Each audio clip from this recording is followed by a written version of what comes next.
space. An endless tapestry of stars reaching toward infinity. Scattered through its vastness are 100 billion planets on which life theoretically could exist. If only 1% of that life is intelligent, there could be 1 million civilizations out there. And of that million, it is conceivable that one discovered the secrets of space travel. It is possible that ancient astronauts went in search of life beyond their own world and found it on the planet Earth. The existence of other intelligent beings in the universe intrigues the men of tomorrow's science, the exobiologists, students of life in outer space. Dr. Harold P. Klein of NASA's Ames Research Center.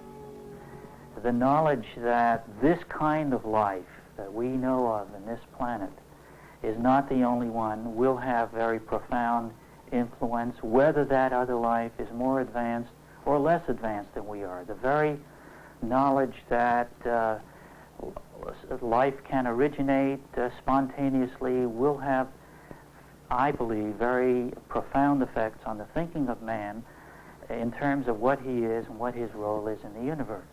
Now, it has been suggested by other people that maybe life on Earth was brought here by a visitor from another planet. Dr. James Lawless. While this possibility is remote, it certainly can't be excluded on the basis of the results which we have found.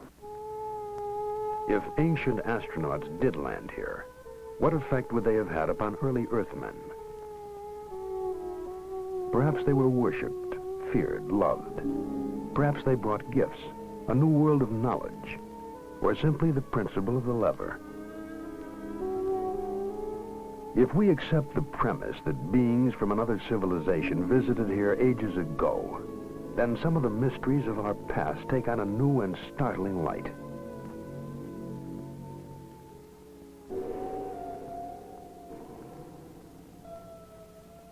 The Baghdad Museum in Iraq has on display a clay vase dating back before the birth of Christ.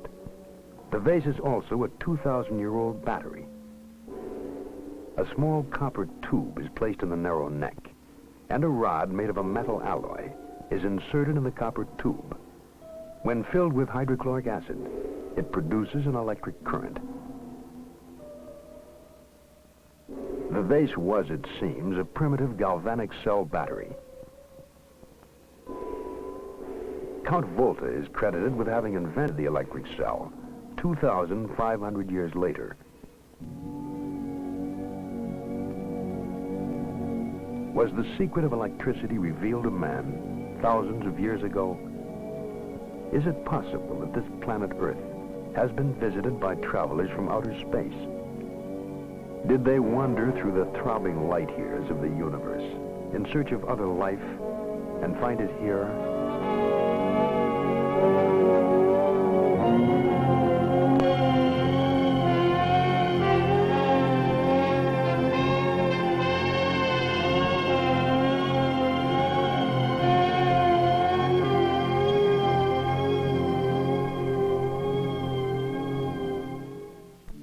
There are places on this planet where life exists almost unchanged since antiquity. Less than 3 decades ago, machines descended from the skies to land in a remote region in the South Pacific. The primitive inhabitants were puzzled and frightened by the invasion. The visitors were light-skinned creatures who didn't hunt or fish, yet never lacked food. They came from heaven. They had to be gods. They were, in fact, American servicemen, sent to construct airfields and military installations during the Second World War. When the war was over, they went home, back into the skies. The natives began making straw and bamboo fetishes resembling airplanes. To this day, they scan the heavens day and night, watching and waiting for the return.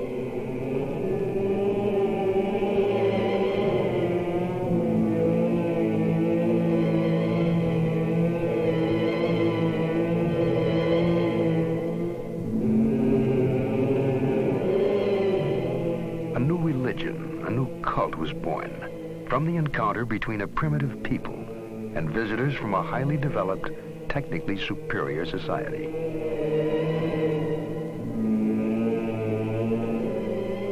All men were at one time primitive. It is possible to imagine that our own forebears may well have reacted in the same way to visitors from outer space.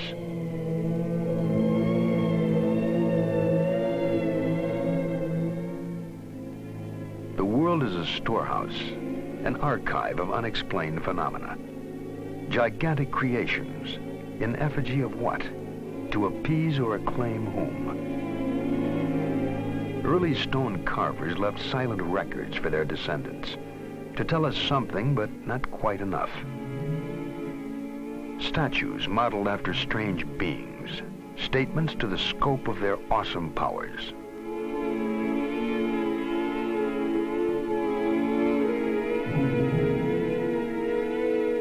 Folk legend surrounds their origin. Strange stories of gods who appeared riding across the skies in flaming chariots of light. Whole civilizations were structured around these gods. Civilizations which at one time flourished and then mysteriously disappeared. Only stone relics survive to give mute testimony to their time. Their true history has been the cause of much scientific inquiry and romantic speculation.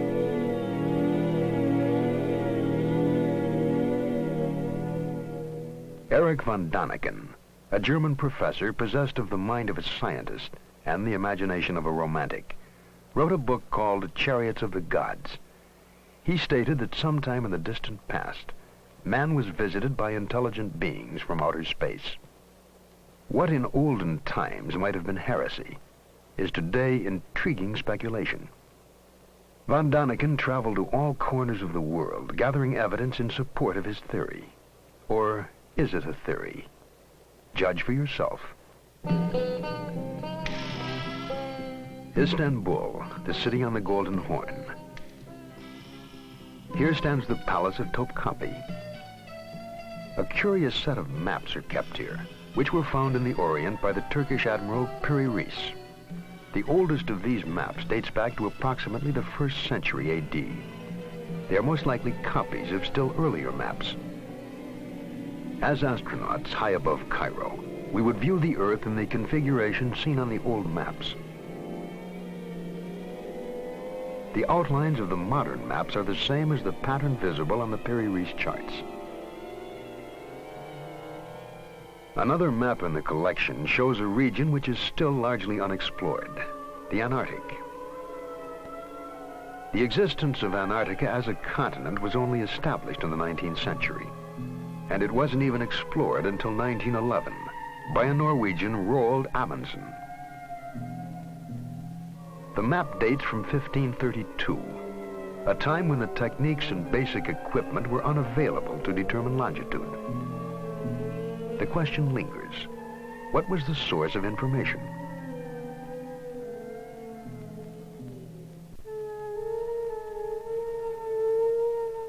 The world's first great cities might have been constructed, according to von Däniken, under the supervision of the same being who offered instruction for making the maps of Piri Reis. Teotihuacan lies on a broad, flat plain curtained by mountains in central Mexico. It was once the center of the highly advanced Aztec Empire. When the Spaniards arrived in the early 16th century, they found an established society of artisans and intellectuals. The name Teotihuacan means where the gods reside. And the city of the gods is dominated by the Pyramid of the Sun. It is 216 feet high and forms a small mountain weighing 2.5 million tons. The Aztecs worshipped the sun as the source of all life. They offered human sacrifices to the sun god atop stone pyramids marked with glyphics, vague symbols relating the history of an ancient people. Archaeology seeks answers to questions about man's past by digging through what he has left behind. Here they uncovered a chain of riddles which stretches across the expanse of modern Mexico. A mile to the south is the Temple of Quetzalcoatl. Legend tells us that he was a light-skinned, bearded man who who came from the stars. Supposedly, he taught men law, the arts, and the cultivation of corn. The head of a great feathered serpent represents the god Quetzalcoatl. When Quetzalcoatl finished his mission on Earth, he departed to his native star, promising to come back someday. It is a pervasive part of mythology that gods fly to the stars with a pledge to return. The strain runs through all folklore.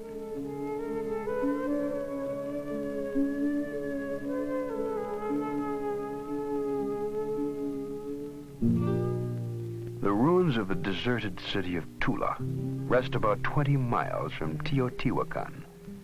It was one of the cities supposedly linked in legend to a ladder hung in the sky. Monumental sculptures stand as silent watch over the remains, guardians of an eternal mystery. They appear to be warriors, dressed alike, wearing unusual helmets. They carry some sort of box-like unit on their chests. Perhaps they are weapons or communications equipment. Unrecognizable tools or controls are clasped in their hands.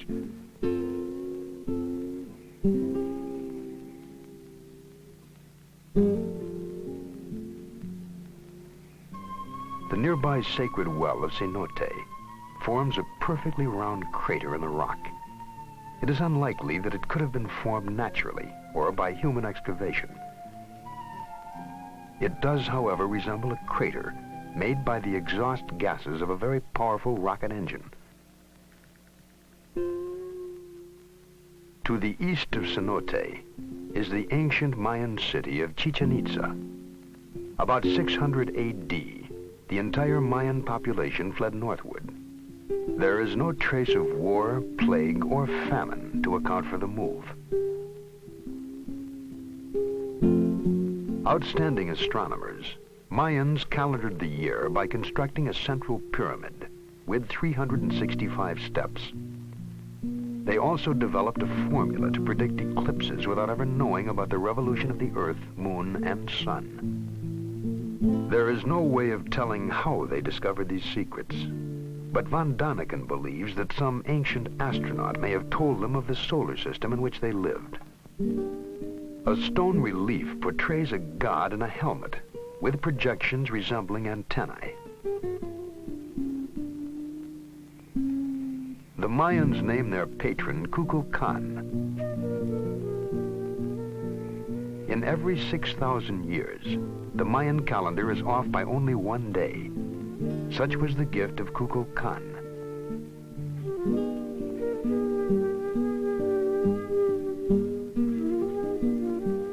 Kukulkan supposedly came from the stars and returned to them, leaving the Mayans to build observatories to search the heavens for him.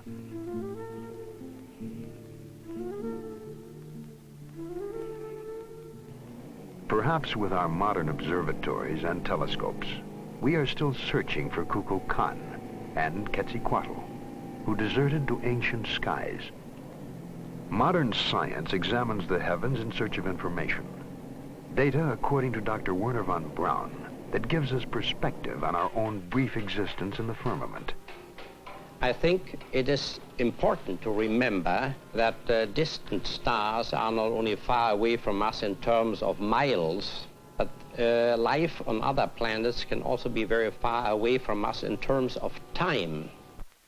The Earth is believed to be approximately 5 billion years old, and if you condense mentally these 5 billion years into 1 year, then the presence of men on this Earth would be about 1 minute out of that 1 year, and the period since man understood radio and was capable of effectively communicating with heavenly bodies outside of the Earth would only be approximately 1 second out of that year.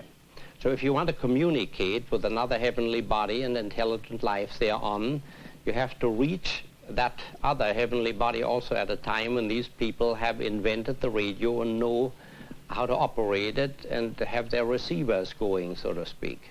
But we had no receivers going, even a mere 50 years ago. We were too busy with the steam engine and the biplane. Dr. Harold Klein.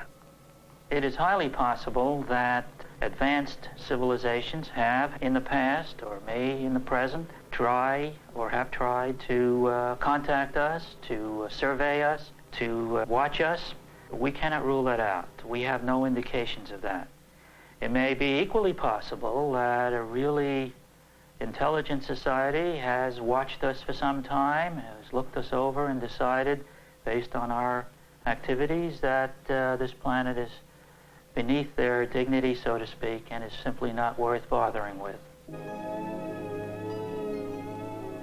Quite possibly we were too backward to bother with, but we have come a long way in a short time, and we are prepared to reach out into the universe. Writer and sociologist Eric Hoffer suggests a reason for our return to space. He wrote, "I always felt that man is a stranger on this planet, a total stranger. I always played with the fancy, maybe a contagion from outer space is the seed of man. Hence our prior occupation with heaven, with the sky, with the stars, the gods, somewhere out there in outer space. It is a kind of homing impulse. We are drawn to where we came from."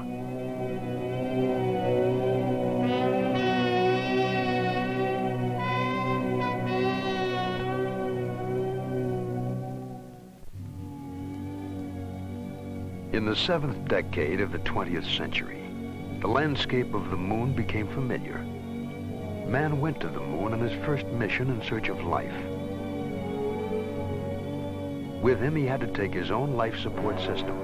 He was encased in a portable environment, susceptible to deadly radiation. If space travelers from another planet were to visit Earth, they too might find the environment hostile, if not deadly. They too would have to travel as self-contained units. But whatever their basic forms, in appearance they may have resembled modern astronauts. On a rocky ledge in the Sahara Desert is a drawing estimated to have been painted there over 15,000 years ago. If not an astronaut, then what is this floating apparition?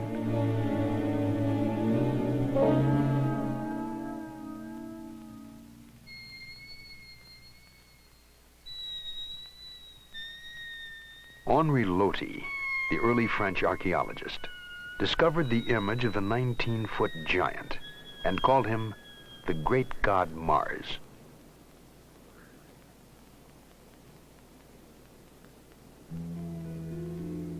Across the Mediterranean, at Valcominica, near Brescia, Italy, rock paintings have tried to tell their story since before recorded time.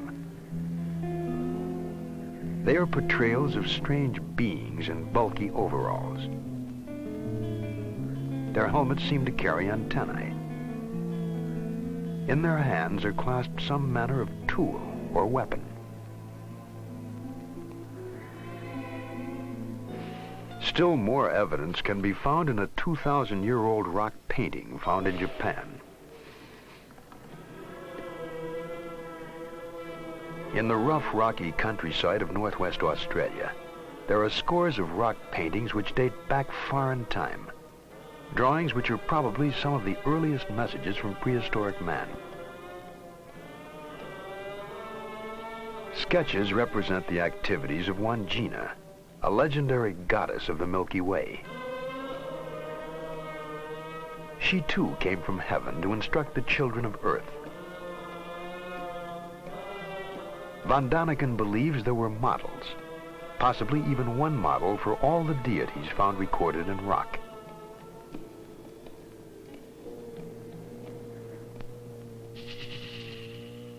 The mysteries of the past manifest themselves on all continents.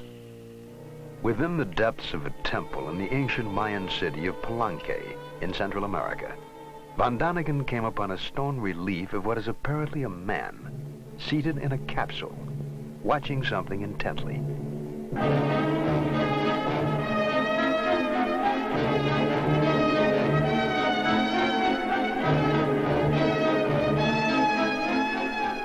His hand seemed to be operating some undefinable controls. His foot pressing a lever. And at the rear of the capsule are jets trailing flames behind them. He seems to be dressed for the job, in trousers with a broad belt, a sort of jacket, tight-fitting at the wrists. The chair is well upholstered to absorb the shock of acceleration.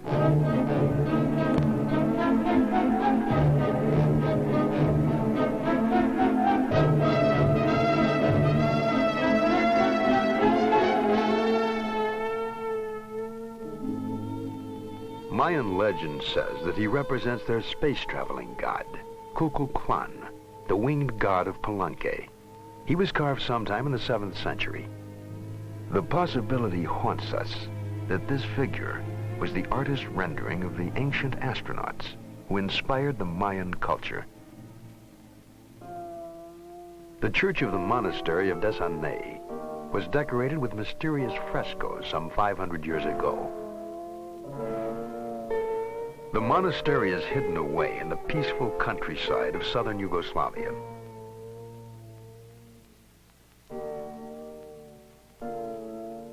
High above the chapel, almost out of sight, the fresco silently challenges our minds with its startling story. It depicts what may have been the first air battle to be witnessed by man, almost 500 years before the known discovery of flight.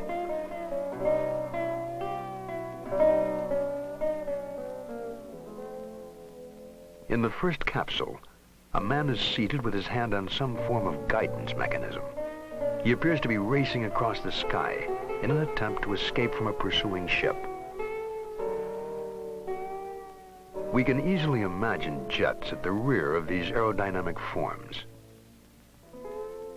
On the earth below them, people cower in fear as this air battle wages in the skies.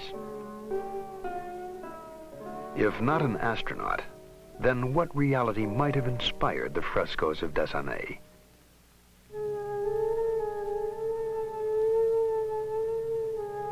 Myths, legends, legacies of ancient man have not all been lost in ambiguous reference. History is the scribe of man. There are records in cuneiform, Sanskrit, Amharic, Tibetan, and languages which have not yet even been deciphered. New texts are constantly being discovered. Some, like the Dead Sea Scrolls, are readily understandable to scholars. Translating other fragments of written history is laborious and time-consuming. Only a minute fraction of surviving texts have actually been transcribed.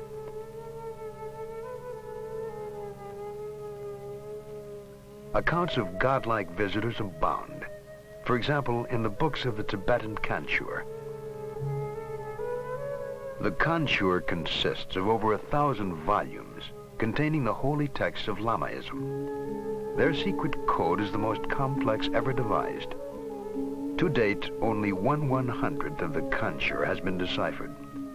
The resulting translations are full of references to gods appearing in the sky, of the luminous pearls and transparent spheres in which they lived. Once the books have been further deciphered, they may well yield much more information about mysterious space visitors.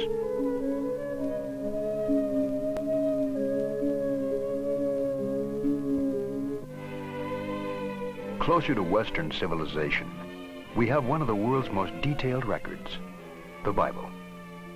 The Bible says that the Lord caused to rain upon Sodom and Gomorrah brimstone and fire.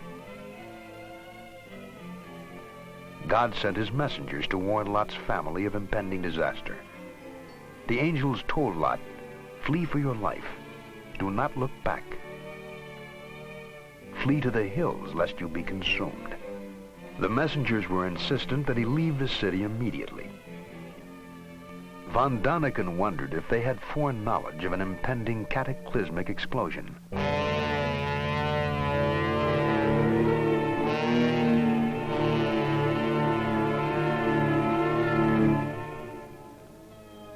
It appears certain that Sodom and Gomorrah were leveled, laid waste at a single stroke.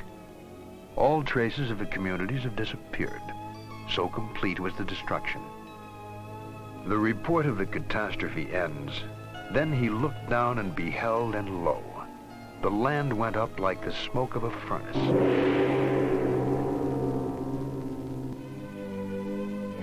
Mount Horeb in the Sinai Range rises more than 6,500 feet above sea level. Here Moses received the Ten Commandments. Here, too, he was given the blueprints for the Ark of the Covenant.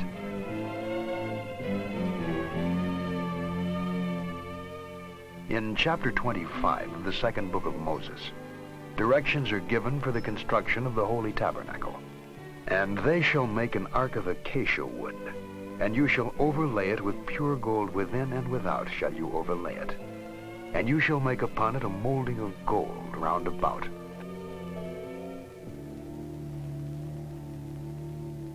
Moses was to provide special shoes and clothing, which would properly insulate his workmen.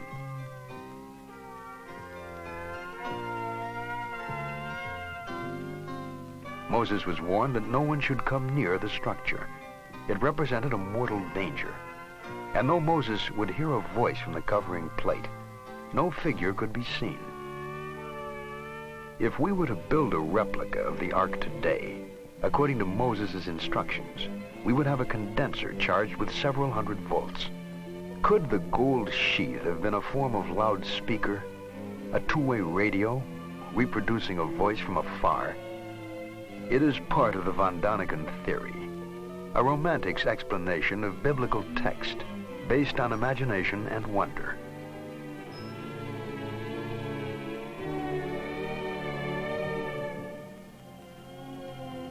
In the fragmentary histories from the Bible to the scripts of Babylon, there are tantalizing views of Earth, seen from the distance, seen from space, seen by whom? Was it the vision of ancient astronauts communicated to the primitive population of a still young planet Earth?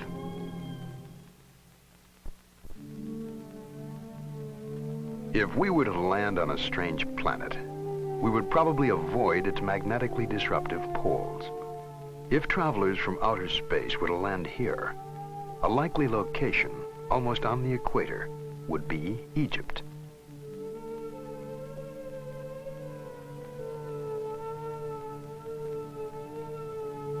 The pyramids, eternal mysteries in themselves, provide additional evidence to support the premise that Earth was visited by ancient astronauts. The Great Pyramid rises to a height of 477 feet. 2,300,000 stone blocks, each a crushing 2.5 tons, each perfectly fitting, climbed toward the sky. The stones were transported from the Macadam Mountains on the far side of the Nile. 20,000 workmen, hauling 10 blocks a day, would need 640 years, more than 30 generations, to build one pyramid. To some, the massive structures were not designed as tombs for the pharaohs, but are in reality vast astronomical calculators. Passageways, for example, from the interior, point directly at the North Star, the way back to the heavens. If we multiply the height of the pyramid by 1 billion, it equals almost exactly the distance from the Earth to the Sun. At the end of the 16th century, the Dutch mathematician Ludolf arrived at the figure pi, by which one can determine the circumference of a circle. If we divide the perimeter of the base of the pyramid by twice the height, we get exactly the figure pi, which Ludolf only found 4,000 years later. All the evidence leads Von Daniken to conclude that the pyramid is linked to the arrival of visitors from outer space, and that they may have used it as a marking place, a map reference for navigation.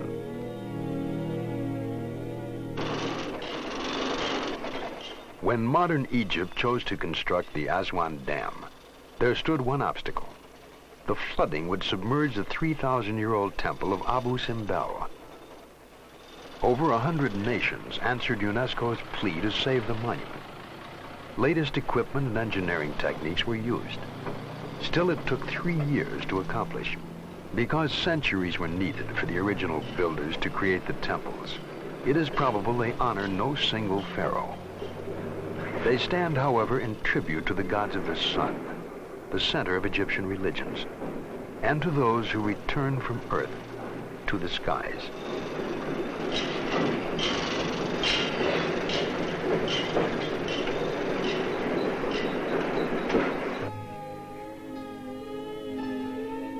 The Salisbury Plain lies along the Wales border. A large mound rises ominously from the level expanse. The legend surrounding it suggests that it was a place of burial, not unlike the pyramids of Egypt. Close by stands Stonehenge, rock formations strewn about like so many toy blocks. It is believed to have been built 2,000 years ago. According to legend, Merlin, the magician of King Arthur's court, transported the huge slabs by magical incantations from what is now Scotland. Recent studies have employed computers to measure the distances and placements of the stones. These findings prove to some extent that Stonehenge served as a giant calendar and observatory. By visually lining up specific points, an almost exact calculation can be made as to the movement of the stars and planets. Even with computers, it has taken us years to arrive at these figures. 2,000 years ago, this area of England was inhabited only by primitive tribal people. Some still believe that Stonehenge is a temple built by the ancient Druids, the priests of the pagan Celts, and was the site of witches' conclaves and human sacrifice. The Druids still exist and continue to conduct their religious services on this site. It has been suggested that the Druids may not have built this place, but simply taken it over as their shrine. If so, then there is no trace of who might have built and left it behind. Tribes that vanished, whole civilizations that disappeared. It has happened too many times to be coincidence.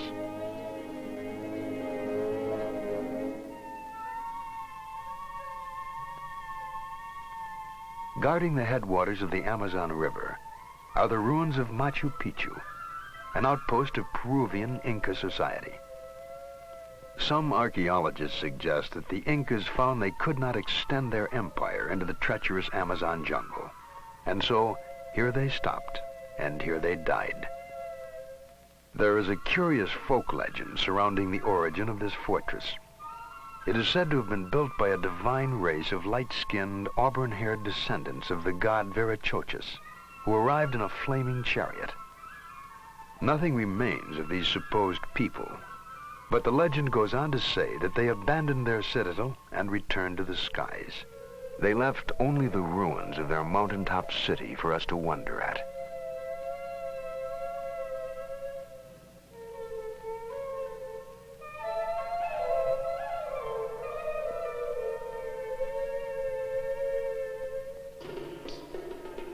The construction of defensive citadels was common to many tribal communities. On the African continent and the bushlands of southern Rhodesia are the ruins of Zimbabwe, meaning the heart of the lion. It is constructed of brick-shaped granite rocks, all exactly alike as if produced in a factory. 20,000 tons of identical building stones. They were laid to a height of over 30 feet to form walls which have stood for thousands of years. What masons trimmed and piled these stones with such astonishing perfection? Were they the ancestors of bushmen whose straw huts surround the ruins, or members of a visiting group of master builders? The mystery carried Van Daniken back to the Valley of the Kings in Egypt near Luxor. The valley was another royal burial ground of the pharaohs, the god kings. Not pyramids of stone, but a small mountain range converted to the use of the dead. The entrances were hidden, little more than windows into the rock, with steep stairs and winding passageways leading to the tomb of the 9-year-old pharaoh god Tutankhamun. The crypt is hollowed directly out of stone, and incredibly intricate murals decorate the walls and ceilings. Archaeologists have carefully studied the markings and meanings, but von Daniken points out one interesting fact. They could not have been painted by firelight. The ceilings show no trace of soot, and so no torches or oil lamps were used. What then was the light source? Markings found in this and other tombs are portraits of the god Osiris. Osiris played an important role in Egyptian religious belief. After giving knowledge to the world, he left the earth and exists in the heavens. Each dead pharaoh, the kings of earth, joined the spirit of Osiris in the heavens. Their mummified remains were prepared for the journey.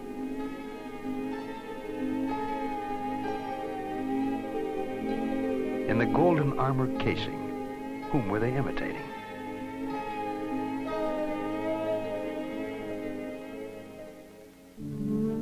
Outside the cave crypt stand the remains of the ancient mortuary, the temple of Amenhotep III. Here the Egyptian priests preserve the remains of their rulers. We will never know the origins of the science of mummification. Perhaps it was an imitation of a physical conservation method used by extraterrestrial visitors. The secrets died along with the mortuary during the great earthquake in the year 27 BC.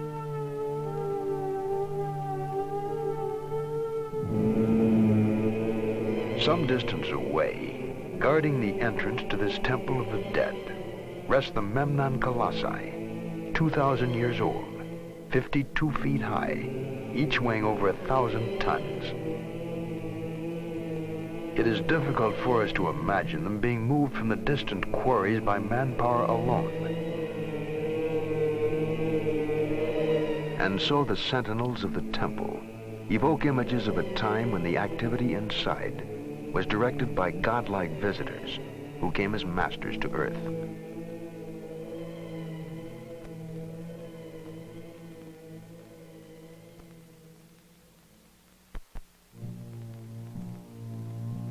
The Sphinx, symbol of the riddle, the eternal enigma.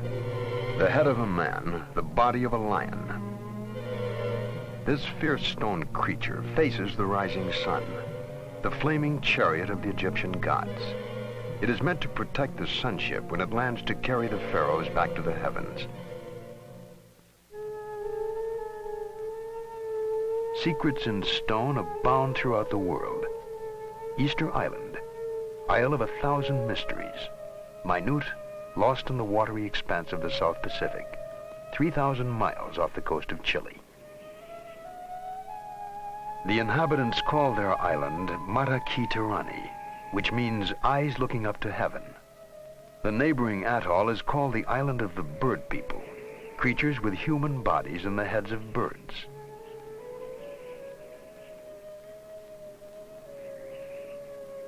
Von Daniken suggests that these bird heads could also be helmets equipped with a type of mask.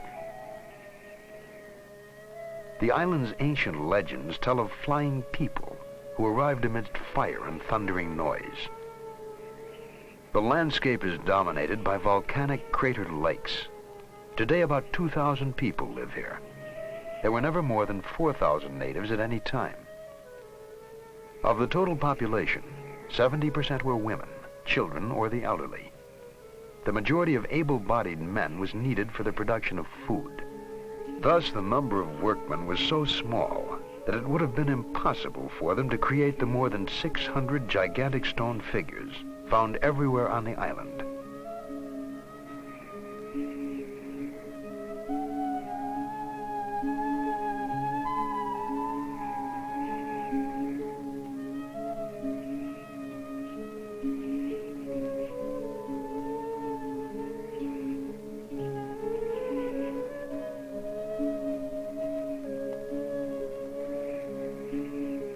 Many of the stone gods stand 65 feet high, and weigh nearly 400 tons.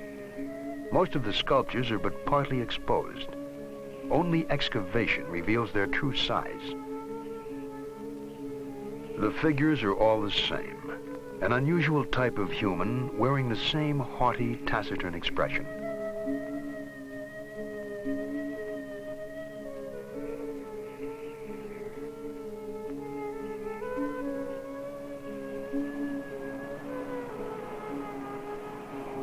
One statue, unearthed by explorer Thor Heyerdahl, suggests man's role.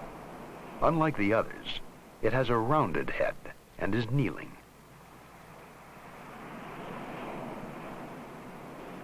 The workshop at the volcanic crater, Ranoraraku, has stone so hard that repeated hammering with a stone chisel hardly scratches it.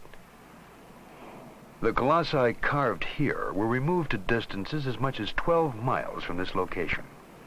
There was no army of slaves for labor, no wood for rollers, nor the slightest traces to suggest that the sculptures were dragged across the island. And so they lie here, mute, eyes looking up to heaven.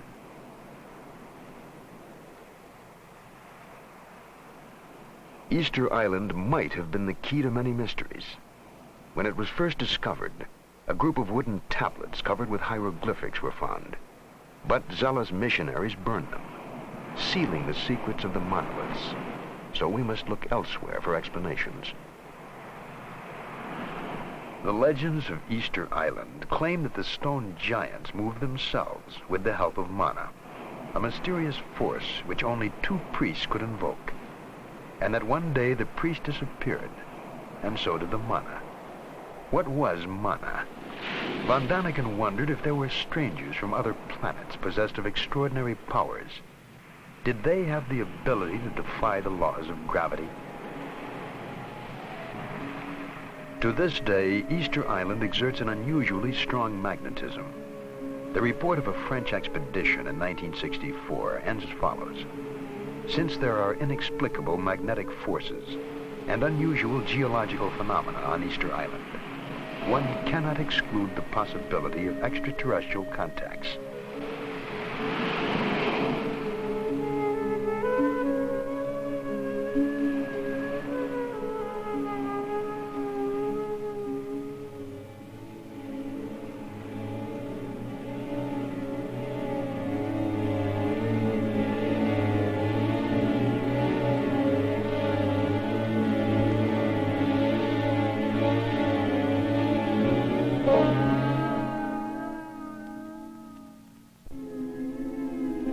Almost on a direct line from Easter Island is the Bay of Pisco, along the coast of southern Peru.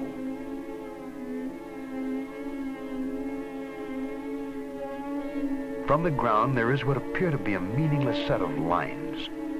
But from a high altitude, they form a trident 300 feet long, pointing the way inland. Pointing the way to what?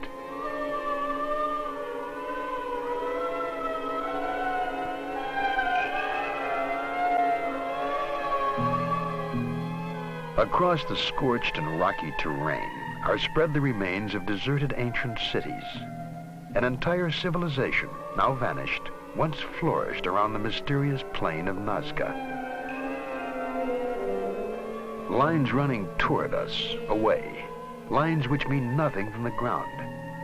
Long furrows cut into the iron-rich parched soil, cut there at least 2,000 years ago.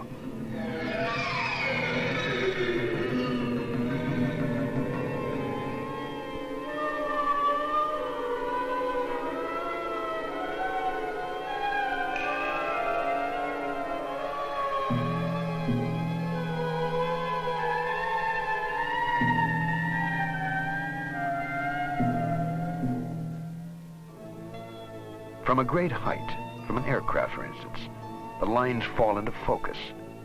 We see a spider, an eagle,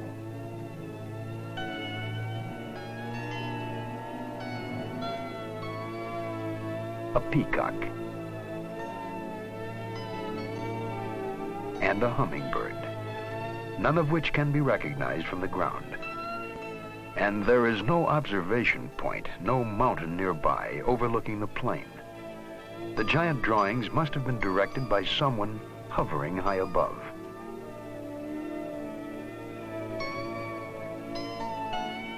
Straight as arrows, one huge geometric puzzle. Some lines parallel, some intersecting, starting nowhere and ending nowhere.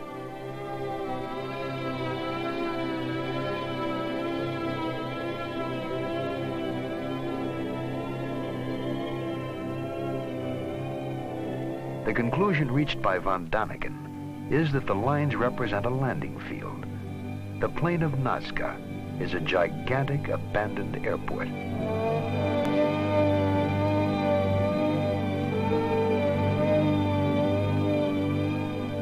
Landing strips, roads, and flattened beds that resemble rocket launch ramps were cut into the plateau. In a radius of 1,000 miles, enduring archaeological mysteries abound. And the question arises, was this the center, the base camp of an ancient astronaut colony?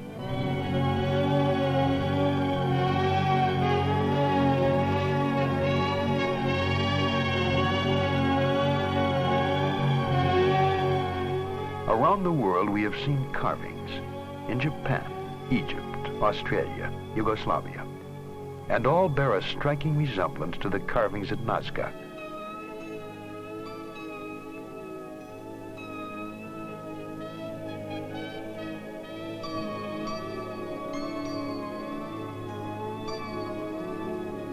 Was Earth visited by creatures, astronauts from another planet?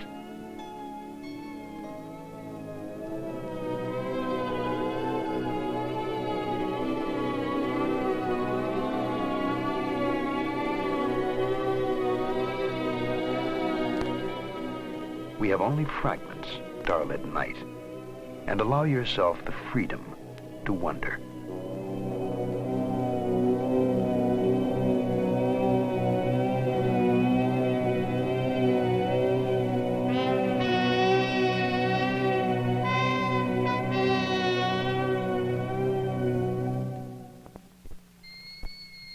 All around the globe, giant radio telescopes are scanning the stars for signals. Some are even sending signals, not to anyone in particular, but to anyone who may be able to hear them. By some incredible coincidence, perhaps we will establish a dialogue with an extraterrestrial community, even if that conversation is only a matter of meaningless blips and dots. NASA recently launched an aluminum greeting card into space, addressed in effect to whom it may concern. Etched on the plaque are the nude figures of a man and a woman, 2-digit computer code numbers, and a diagram showing Earth's location within the 9 planets of our solar system. A message to whatever intelligent life there may be in the universe. Hello from Earth to some wandering ancient astronaut. NASA is especially interested in the possibility of life on the planet Mars. The Jet Propulsion Laboratory in Pasadena, California, has had a direct line to Mars via the Mariner 9 spacecraft, which has been taking extensive photographs as it orbits the red planet. Mars is a world significantly like the Earth in terms of atmosphere, temperature, and gravity. It is also the closest and easiest to explore in depth. To date, no recognizable life has been detected. But the same was true of previous Mars missions. The last time photographs were taken, scientists agreed that there was definitely no life on Mars. However, the smallest area the spacecraft's camera could focus on was 3 miles wide. Therefore, the only things we might have missed are a couple of mile-long elephants. Dr. Carl Sagan is one of the directors of the Mariner mission exploring Mars, and he has a special interest in the possibilities of intelligent life in the universe.